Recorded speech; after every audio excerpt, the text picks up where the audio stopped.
It's been a very busy last few weeks on the policy and the regulatory side. We just heard from the last panel how much activity is going on in the U.S., both in Congress as well as with the SEC, not to mention all the other agencies.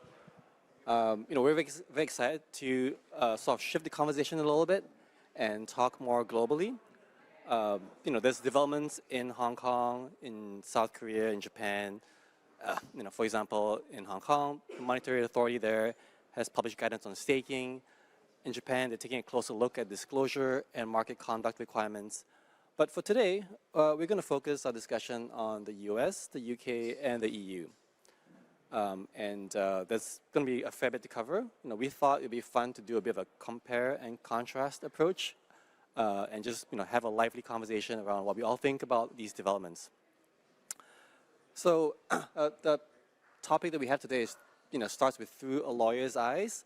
And what's interesting about our industry is that we often have to participate on the public policy and advocacy side of things.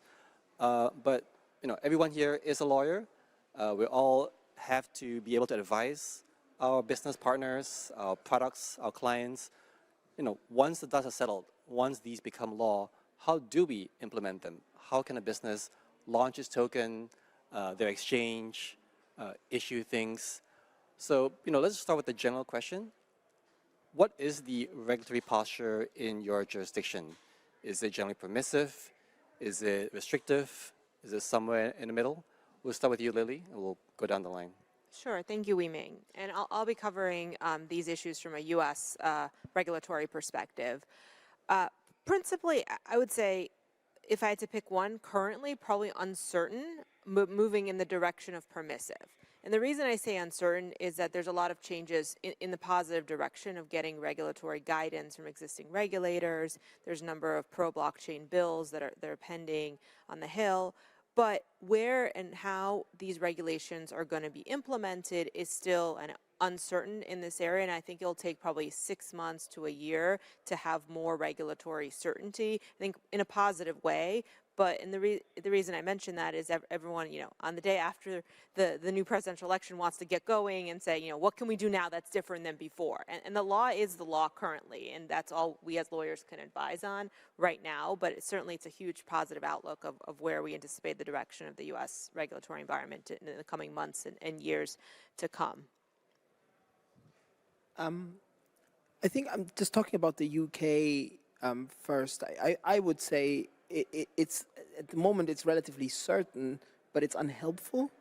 And we're moving to a stage where we just had a few weeks ago the publication of a legislative change which will bring crypto assets, staking, safeguarding into the regulatory perimeter, and so licenses will be given in this respect.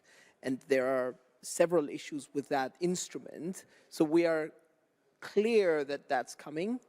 It's clear that the UK as a jurisdiction is open for business and is seeking to attract certainly wholesale providers of crypto asset services. But I think the way the legislation is drafted, certainly in the draft stage at the moment, it looks like not all the lessons learned from other jurisdictions have been taken on board, and there is still quite a bit of misunderstanding of how the industry works and how it operates day to day and what made it big. And I think that is problematic because once it's enshrined into legislation, we don't have this policy debate anymore, and we're now stuck with unhelpful rules, and that can kill the jurisdiction and the growth. Yeah, I agree with you, Diego. I think there's a kind of philosophical difference between the way in which the EU and the UK look at business generally and kind of crypto assets as well. So in the EU, we have this term which is Fortress Europe.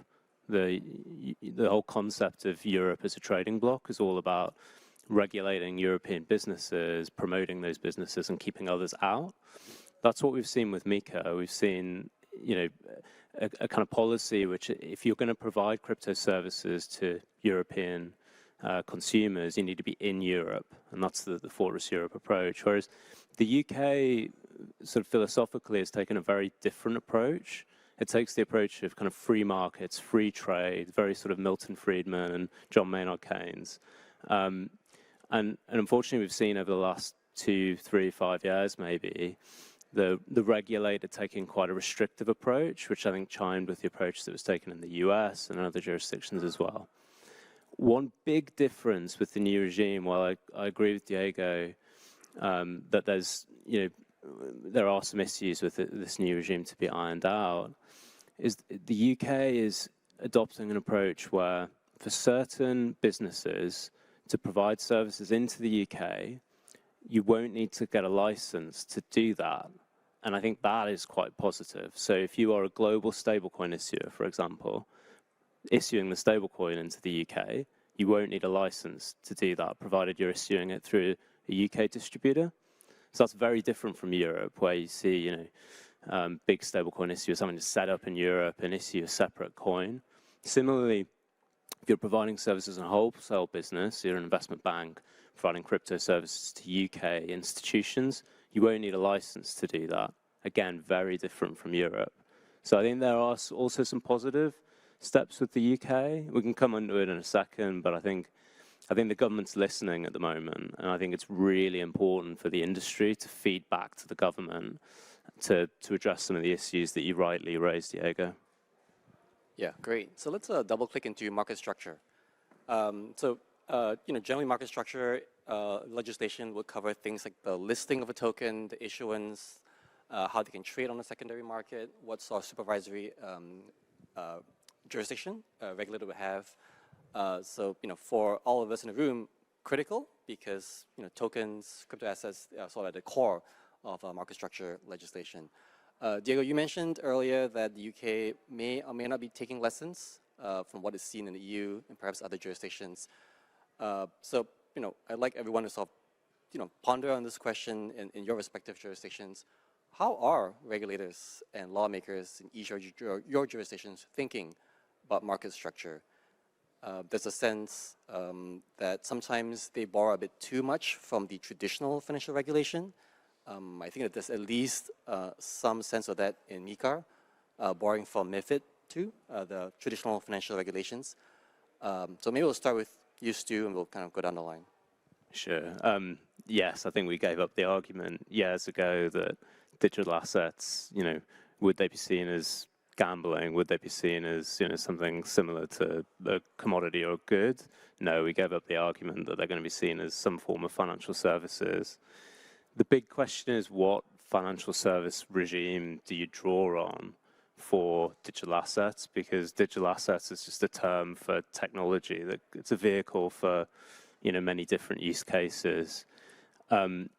What I think is absolutely crucial is to make sure that we're drawing from the right regime. So for stablecoins, for example, drawing from the payments regime and not making the use of stablecoins more onerous for businesses or payment providers than the use of fiat. Why should it be? It should just be a surrogate of fiat. And if you are, providing a business which is about investing, it's about yield, then fine, I get why that should be maybe regulated more like an investment bank. Where I think we're going wrong a little bit, globally, but certainly looking at MiCAR and then the new UK regime as well, and which is in draft form, is that we're blurring the lines. And you can see situations where a stablecoin issuer maybe has to deal with regulation which makes it look more like an investment bank. That to me is wrong. Yeah, I certainly agree. I think that at the moment, the way the frameworks are set up, and this is the case not just in the UK and in the EU with the MiCAR regulation, but also in the UAE, in Singapore, in many other jurisdictions that have sort of large, sophisticated financial markets, you see this happening. The crypto asset is treated as an investable asset. I think, people tend to say, oh, is it a security? I think that's a very, US-focused perspective. It's really, is it an investable asset, which then requires regulation? And if it is, then I think the knee-jerk reaction from the policymakers in the relevant jurisdiction, which has happened here in the UK, is, right, so if it is that, then market abuse rules that apply to securities need to apply. Offering disclosures must be complied with in the same way as you comply with securities. And then the next question then is, well, okay, well, if that's the case, so let's look at those offering documentations and, you know, what are the specific rights that are being offered here and how would you disclose the risks against those? And it's, and very quickly you run into the issue, it's not the same. It's not the same, it's not the exact same risk because you're not acquiring the same type of rights as an investor. So somebody who buys Bitcoin is not acquiring the same rights as somebody who buys a share or a debt instrument. And I think that then starts muddling the waters, and what tends to happen is regulators then fudge the issue, right? So they then create some sort of bridge or segue to try and solve it and sort of close the gap, but don't achieve it properly and create fictions or situations where the industry just finds itself unable to comply or having to comply in a way that makes little sense. And from a U.S. perspective, I think currently, as the regulations stand, we're getting more regulatory clarity on how crypto assets or blockchain-based products fit into existing regulations. With respect to crypto assets, we're starting to see guidance from the SEC, for example, that even if something is offered and sold as a security or fundraising, the actual crypto assets may not be securities, and how that guidance can play out under existing regulations. We just saw one of the SEC Commissioner Peirce last week put out a speech where she discusses that the next phase of guidance, which worked with Ava Labs and others in the industry to advocate for, is that certain technology functions that are critical to the operation of the blockchain and the use of crypto assets in blockchain are not securities transactions. They're just critical technology functions, and we need guidance publicly to say this, the existing regulations don't apply to that activity, and the SEC is embracing that, and hopefully we anticipate guidance on that front, which we've been advocating for quite some time. The same plays out with respect to market structure issues for regulated financial institutions in the U.S. We're seeing more guidance on how existing regulations. One example is for registered broker-dealers in the U.S. that trade securities as well as crypto assets that may not be securities. We haven't been able to allow the non-security crypto assets to trade through these financial institutions until recently. Just last Thursday, the SEC put out guidance that regulated financial institutions can trade crypto assets that are not securities alongside crypto assets that are securities, alongside traditional financial assets that they already trade, which is a huge change and shift that we've been waiting for probably 6 or 7 years, the SEC to put out guidance. And it really allows the convergence of blockchain technology with traditional financial markets, and will open the door to many more opportunities for these products and services in the United States. And the other overlay I wanted to mention in the U.S. is we also have separate banking and financial services, banking regulators separate from the securities regulators. And many of the companies and financial institutions, even with broker-dealers or others, have been unable to enter the cryptocurrency space because the bank regulators have prohibited that activity at the federal level and at the bank holding company level. And just in the last several weeks and months, we've heard the Federal Reserve, the FDIC, and the OCC bank regulators put out guidance that those entities can engage in cryptocurrency activity within their organizational structure, which again opens the door for a lot of this technology in the U.S. Financial regulation markets. And that's just one example of what can be done in the current regulatory environment and regulations. That's still to be seen, and a lot more opportunities to come if there's new legislative actions that put out new regulations in this area. You know, you guys have raised a lot of really great points, and I'll just sort of pick on two for purpose of discussion. The first one is, you know, I think for a long time we've been very focused as an industry on how decentralized technologies and crypto assets that are decentralized in nature, for example, a public permissionless blockchain or a DeFi protocol is allowed to issue a token and to operate. And Diego, you raised a great point, which is lots of traditional financial regulations have focused on an issuer, a registrant, right, or some intermediary that's clearly in a position to make decisions, exercise discretion, or otherwise have control. When we sort of think about DeFi, that really turns things on its head, right? Because it is very possible to launch a DeFi protocol, whether it's swap or some sort of lending protocol, where the developer can relinquish control. You would deploy the smart contract and make it immutable, burn the permission address so no one can make further changes to it. And so how have regulators and policymakers been thinking about these issues. I think depending on who you talk to, I'd say MiCAR, the UK's proposals, even the House Market Structure Bill in the US, seems to either carve out DeFi or sort of punt until later. But I'd love to sort of hear all your takes. So, Diego, maybe we'll start with you, and then Stu and Lily. Sure. I mean, I think on DeFi there is the regulatory enforcement attitude that you need to take into consideration, and then the existing law. And if we take the UK and some European jurisdictions as an example, and I was talking to this with someone outside earlier, when you think about how DAOs operate and how these projects operate, in many cases they say they relinquish control. But I think if you take the basic principles of English law, one might argue that those groups of people who are building the project are either an unincorporated association or are a general partnership, which requires no formality to be created under English law.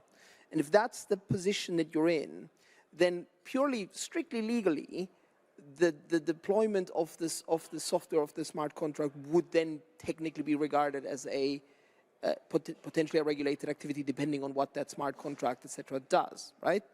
Now, the issue is that it's not possible really to enforce against that. It's simply not. Regulators haven't been able to put their finger on it. There's no test on this. There's no guidance on this.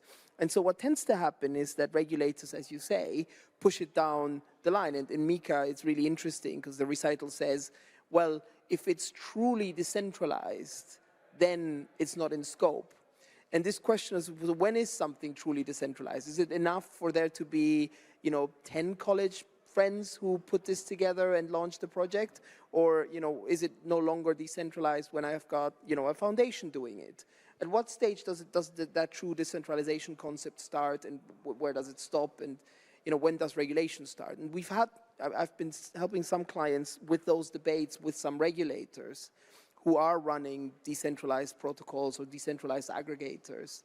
And, it's really a level of how much control you have over not just the protocol, but the wider ecosystem, how much you're influencing it. How do you hold yourself out, whether you hold yourself out as being able to change the smart contract or not, and things like that. And that then goes to that regulatory dialogue. But I think the law at the moment is just not there. So we're dealing with older laws that are not designed to deal with decentralized products and services. No, I couldn't agree more. I think in the EU, there's definitely some kicking the can down the road. And at the time of MiCAR, I think the legislators thought that there'd be a MiCAR 2. And what I hear is that it was so complex and difficult for them to get MiCAR 1 past the post that it meant that there's probably not going to be a MiCAR 2 anytime soon, which has just led to this significant uncertainty. I'm actually really hopeful in the UK. So the current draft law in the UK is not incorporating DeFi into the regulated activities. And the government has said they're going to determine whether or not the DeFi protocol should fall within the scope of UK regulation by determining whether someone has control over the protocol, and that the regulator, the FCA, is going to publish some guidance on what control means.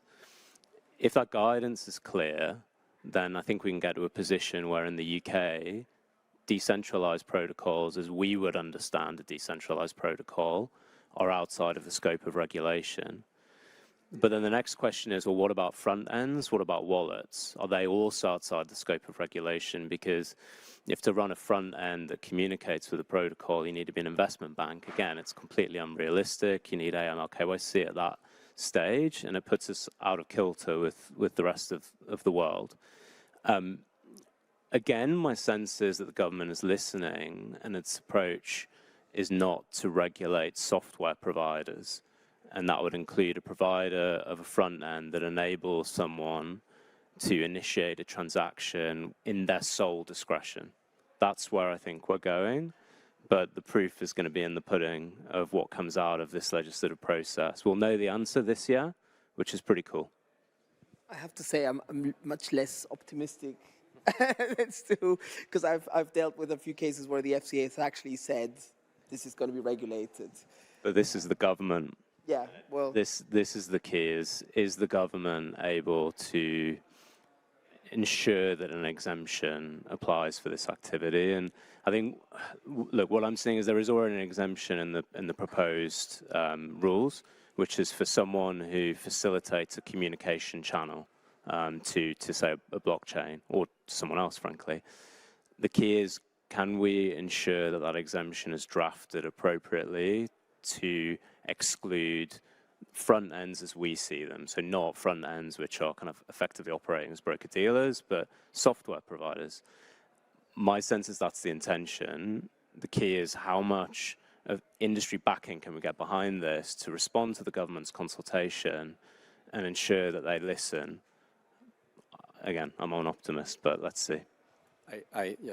Just to cut in really quick, I like the debate on this point because it sort of illustrates a couple of things. One of which is that laws are drafted and written by the legislators, and in this case, it's Treasury, and then they're implemented and supervised and enforced by the regulator, the FCA in this case, right? And we see similar things all around the world.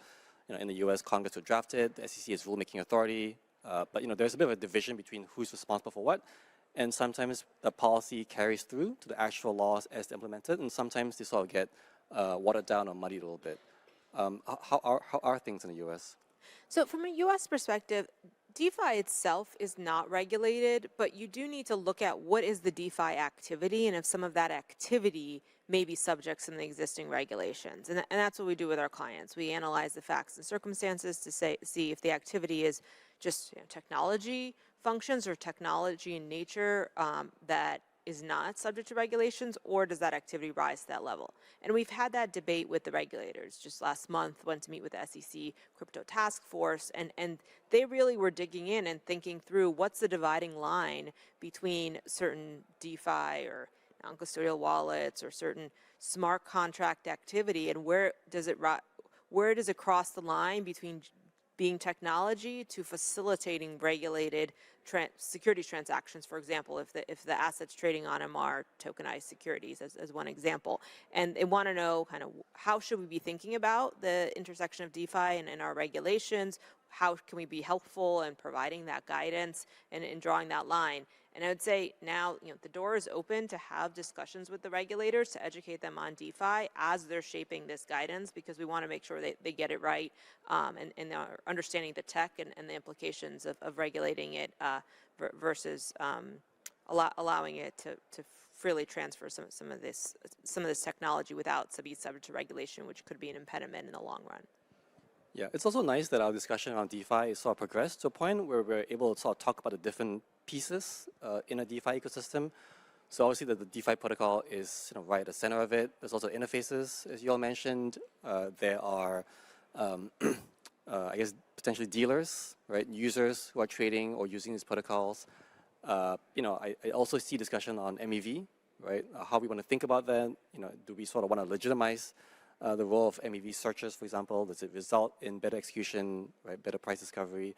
So, it's hard to sort of think about something as a monolithic whole, but it sort of is more productive when we start to dive into things and try to tease out what the different activities are performed by different participants. So I think we have time for one more question. I'd like to ask, how should we measure the success of a new sort of regulatory regime, new proposed laws? With crypto, given how important DeFi is, we would measure things like total value locked. We could measure transaction activity, developer count, contributions to a GitHub repository. What are sort of metrics we could maybe hold our policymakers and lawmakers accountable to?